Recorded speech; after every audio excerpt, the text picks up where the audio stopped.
and Bridges, on air from Scotland, sponsored by Tweet Street Scotland Occupied, home of the satirical saltire. I'm Cinnamon Bridges, aka Peter.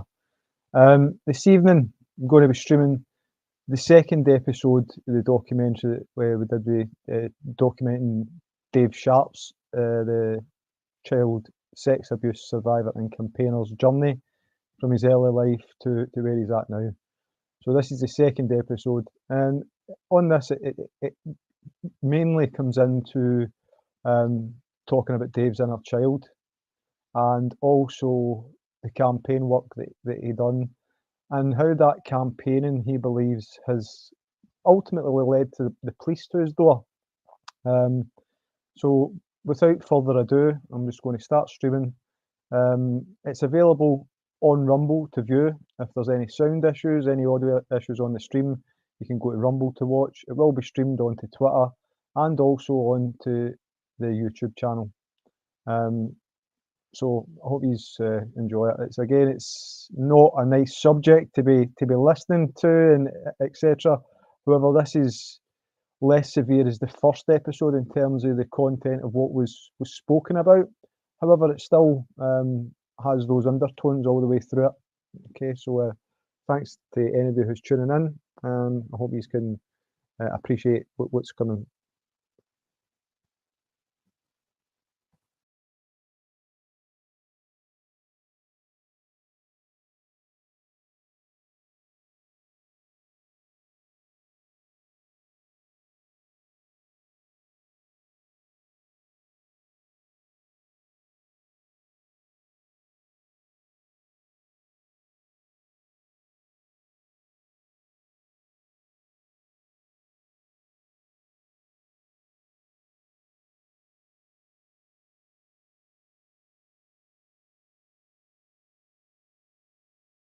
Aye, so you're still in the hospital.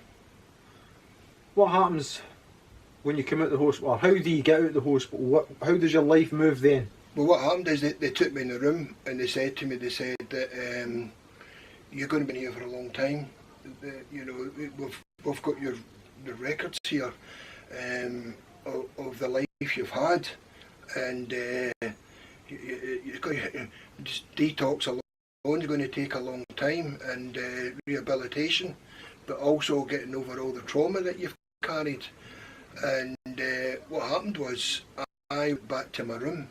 Now, before that day, I was segregated. Right. I was a danger because to myself and anybody else around, I wanted to kill the world, although I wasn't violent, but there's so much tension and just lack of understanding of what's going on around me. Just such a danger, more to myself than anybody else. So I was in this single room, and so what happened is all of a sudden I went back to my room and I done something I've never ever done in my life for obvious reasons. I prayed. Right. Now, all my life I'd feared, hated and just despised the church and anything to do with religion. So for obvious reasons I would never went to church or anything like that, but I got on my knees and I prayed and I said, listen, if you're there, if you do exist, I really could do with some help. And I fell asleep, and then during the night something happened, and I just felt this voice saying to me, here's the deal, you do things my way, you turn your life around, cut out the crime, cut out the drugs, I promise you I will make sure you get to heaven and you get to spend eternity with your wife Alice and your baby.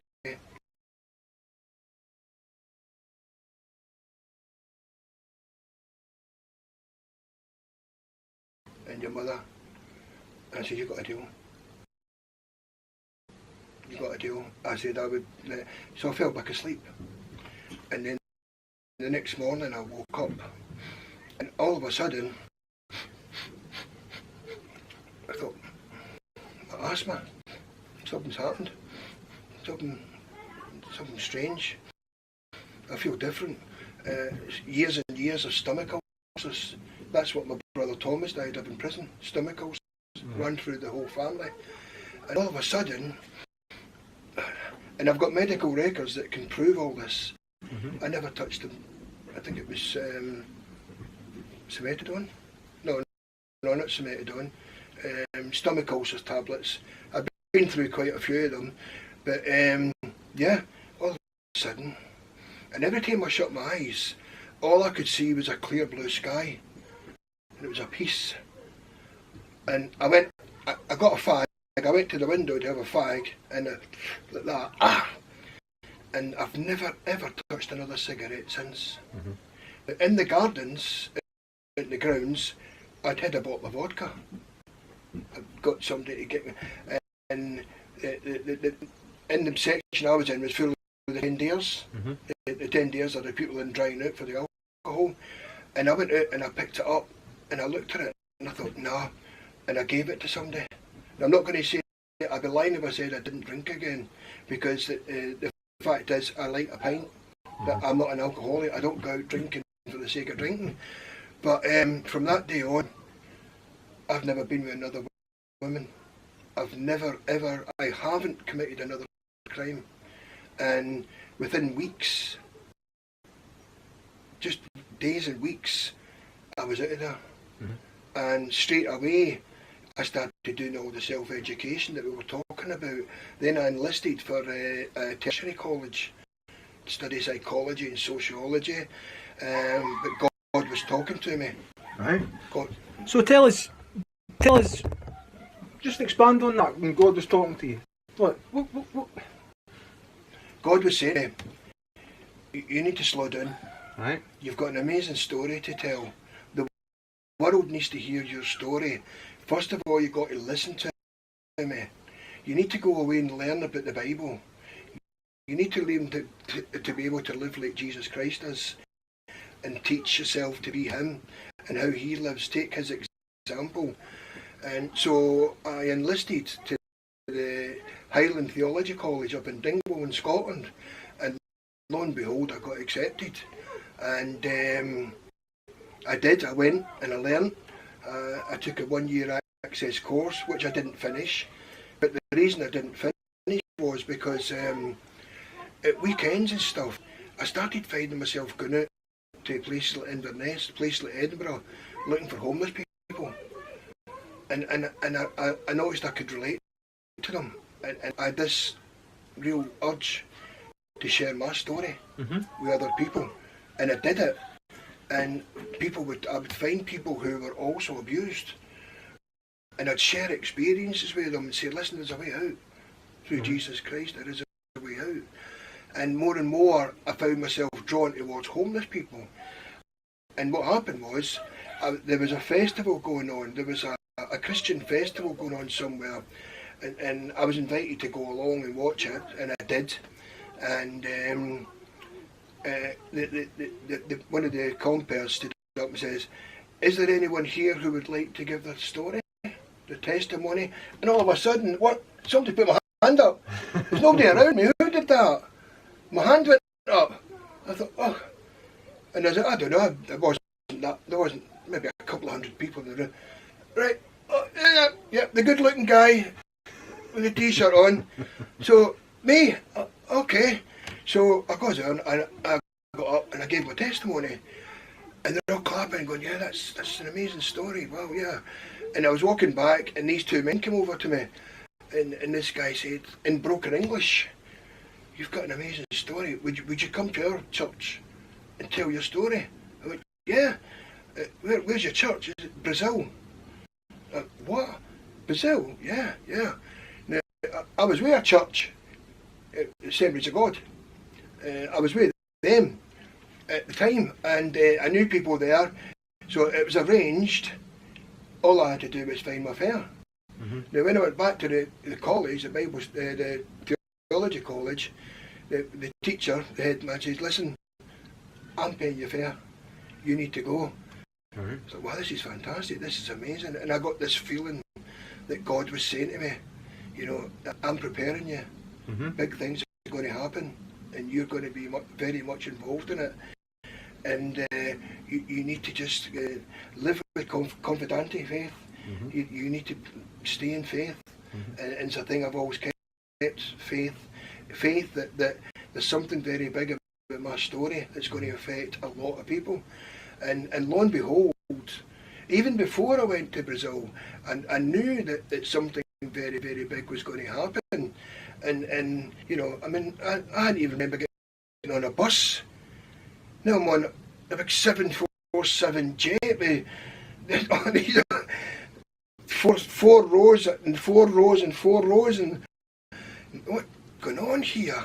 Now, when I said about God, remember when I was in the hospital and the voice said to me, "I'm going to give you everything you need, not everything you want, what you need. What we all want is to get rich and this, you know, worldly possessions." But before that, when I was homeless, I used to always buy my way in. If it was raining, it was snow, and if I was in company in a pub and stuff like that, and I was shoplifting, I always had money. I was always kind of well-to-do in that kind of sense. Whereas, you know, I always had my drugs, and I could buy my way into somebody's house to get a bed for the night. And I used to always look in people's houses, and all I ever wanted was a TV and a nice stereo. You know, because I never had one, and a nice coffee table and a fridge and, you know, normal things. And now all of a sudden, I goes to Brazil, and I'll never ever forget when we got to Brazil, and yeah, amazing people, amazing how little they rely on worldly goods and how much they depend and love God. And I remember when we got to this place where we were staying, which is a Christian commune thing. There's a huge big tent, and what they do is they go into Sao Paulo and they pick up homeless people. And if it's kids, they reunite with their families. If it's families, the kids and adults, and they build a little house for them, they reunite people, and you go out every day and you do certain work. But the day I arrived, and this guy came over to me, and I didn't speak Portuguese then, I speak even less now, but and my mate Bruce from Scotland, he was there, and he said, this guy says, "Can you please leave your shoes out overnight so that I can clean them?" I said, "No, you're all right. I just bought them yesterday. Buttons." And Bruce said, "No. He wants to serve you. He wants to care for you." And then a woman came up. This woman says, "Can you leave your towel out? Because I'd like to clean your towel every night, and I'll have it nice and clean and pressed for you in the morning." Bruce is saying that she wants to serve you. She wants to give you her heart and love. I was just blown away. My God. And the next day I was so even more shocked to find, see the guy that wanted to wash my shoes, he was the head pastor. Right. This is what they teach you. This is what they teach you. Unconditional. Unconditional love. And it's nothing to do with materialistic, it's what's in here. Aye. And I taught straight away, I was learning all these lessons, because all my life I'd been playing the victim, and I was the victim and the survivor. But all of a sudden God was telling me, there's so much that you've got to give about your experiences to other people who are in similar. And here was people that we went to the favelas, the slums, and they were taking us around showing us, and there was this woman, and she had this, it was like, well, just a room with breeze blocks, no roof, and there was a little fire in the corner, no stove, no furniture, nothing, and a pot, and all she had was the dress she was wearing, no underwear, no shoes, no bra, nothing, and she cleaned it every day. And we were talking to her, and they said, "Well, I'm going to be speaking tonight. I'm speaking in the church tonight. Do you want to come?" And she said, yeah. So she came to the church where I was giving my testimony, and afterwards she came up and threw an interpreter. She says, I want to come to Scotland and I want to serve you. I want to be your servant, basically. And I'm sitting thinking, well, that's great. If I get a job and get money, then she can do all my washing, all my ironing, all my cooking, and then all of a sudden it hit me, you selfish git. Here's a woman here, what? You got to take a wee minute. No.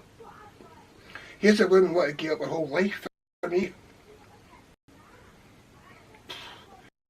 And I've got money in the bank. I've got a flat. I've got clays and all that. And I've got what God wanted to give me, which is a big heart. Mm-hmm. And there's people, he's shown an example. And I was like, well, this woman's going to give up her life for me. And that from then on, I thought, I'm never ever going to stop giving. Mm-hmm. I'm never going to stop loving and being an example for others.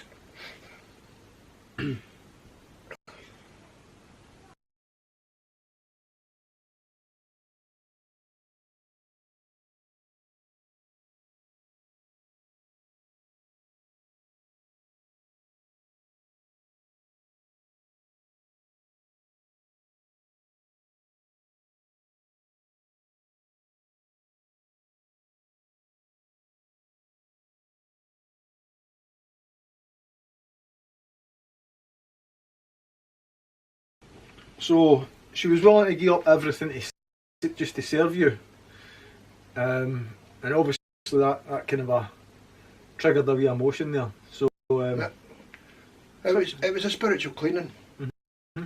That's what it was. It was a spiritual cleaning. It was a realisation that if you give everything to God, you get everything and plus back. Aye. You know, but I still had issues. God gives us a way out. God gives us a way out, and that way is through Jesus Christ. And living by His example heals everything. But He leaves the work to you. Mm-hmm.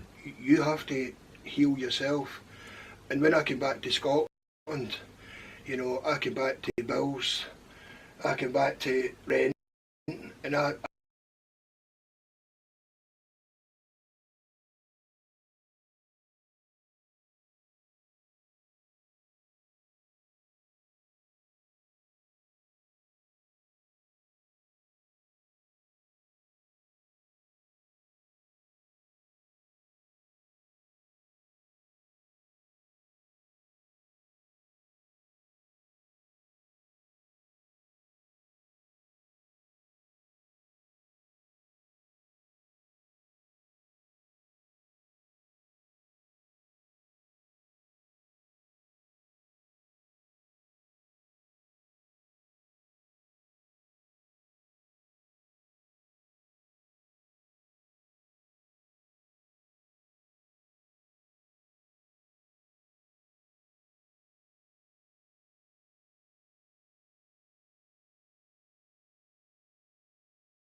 Hi folks, we seem to be having a wee bit of a problem with the stream. I noticed that censorship is a big issue.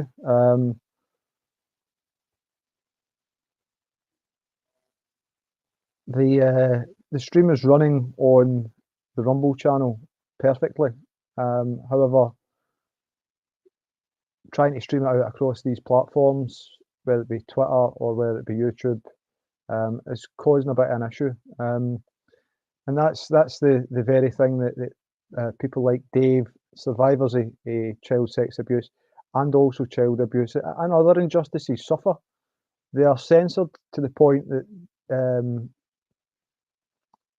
they can't make a good run at getting their stories out and getting the truth out. So what I'm going to do, I'm going to take the decision just to end the stream now. Subscribe to the Rumble channel. The Rumble channel will have all 4 episodes uncensored on it. The only censoring that's on it is for legal reasons, which will be made more apparent at the end of episode 2 and get into episode 3.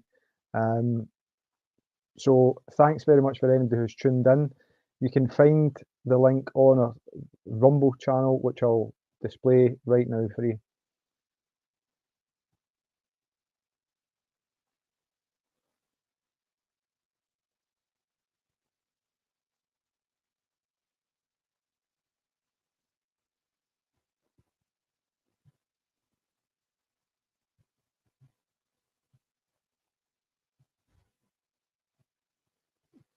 So the Rumble channel is called Tweet Street Scotland with no spaces. As you'll see there is other things that we've spoken about again, which is under heavy censorship, not just in Scotland, but in countries across the world. So please take the time to view episode 1 and then episode 2, and also subscribe to the Rumble channel. Thanks very much for those who have tuned in this evening, and I'm sorry that the stream has been interrupted by censorship. So please go straight to the Rumble channel, where you'll find the episode 2 available with no sound or visual issues. The sound and visuals are in sync there, and that was checked again this morning just to make sure that everything was ready to go for this evening.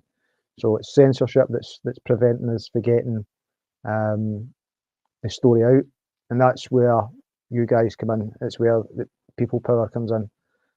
Again, thanks to everybody who's tuned in. So from Chosen by Cinnamon Bridges, on the Dave Sharp documentary episode 2, that'll be it for this evening, but you'll get the full episode 2 available on the Rumble channel as is displayed on screen at the moment. So I'll end the stream now. Thanks for those who tuned in.